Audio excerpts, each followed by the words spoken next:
আমাদের ক্রীড়া প্রতিমন্ত্রী মানে এটা টোটালি শেমফুল। তারা একদম টোটালি বিরক্ত, তারা ফ্রাস্ট্রেটেড, তারা অতিষ্ঠ।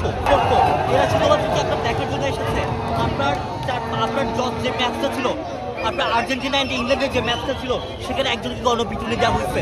বহিরাগত যারা এসেছে, বহিরাগত শব্দটা আমি উইথ রেসপেক্ট বলছি, যারা বাইরে থেকে খেলা দেখতে এসেছেন তারা গণপিটুনি দিয়েছে। এখন সেদিন যদি গণপিটুনিতে সে লোক যদি মারা যেত, তাহলে সেটা ঢাকা বিশ্ববিদ্যালয়ের জন্য কলঙ্ক হয়ে থাকতো। এখন বাইরে থেকে যারা আসছে খেলা দেখতে, তারা এখানে গণপিটুনি দিচ্ছে।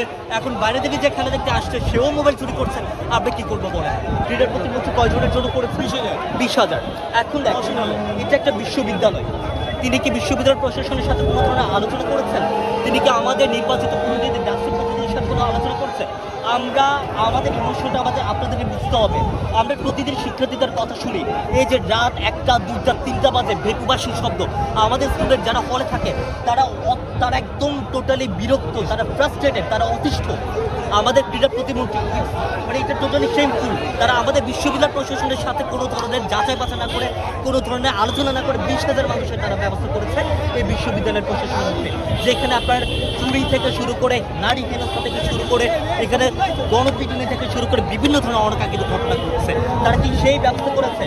তারা যদি এখানে আমাদের এসে নিরাপত্তার ব্যবস্থা করতো, তারা যদি পুলিশ প্রশাসন যদি আমাদের ব্যবস্থা করতো সরকারের পক্ষ থেকে, তারা 20,000 করে 2 লক্ষ মানুষজন তারা যদি ব্যবস্থা করতো, আমাদের কোনো আপত্তি ছিল না। তারা 20,000 মানুষ এখানে বসানোর ব্যবস্থা করেছে, নিরাপত্তার ব্যবস্থা করেছে কি আপনার জন্য? আপনার কাছে আমরা ডাকসুর পক্ষ থেকে 25শে জুন আমরা স্মারকলিপি দিয়েছি। আমরা এটাকে কনসার্ন জানিয়েছি। আমরা বলেছি যে আপনারা ছাত্রদল এখানে 5টা স্ক্রিন বসিয়েছে এবং ডাকসু বসিয়েছে একটা মাত্র। আমরা বলেছি যে আপনারা ডাকসু এবং আপনার ছাত্রদল এবং বিশ্ববিদ্যালয় প্রশাসন আপনারা এখানে বসেন, সমন্বয় করেন কীভাবে আপনার পরিবেশটাকে ঠিক রাখা যায়, কীভাবে আপনার নিরাপত্তা জোরদার করা যায়। বিশ্ববিদ্যালয় প্রশাসন বসে নাই। আমার নিজের অ্যাক্সিডেন্ট হয়েছে, এখানে আপনার বিভিন্ন ধরনের অঘটন করেছে, চোরকে গণপিটুনি দেওয়া হয়েছে, আপনার নারী হেনস্থার ঘটনা করেছে। বিশ্ববিদ্যালয় প্রশাসন কোনো তোয়াক্কা করে নাই, কোনো ধরনের অঘটন ঘটে আগে তারা তুষব্দি করে নাই।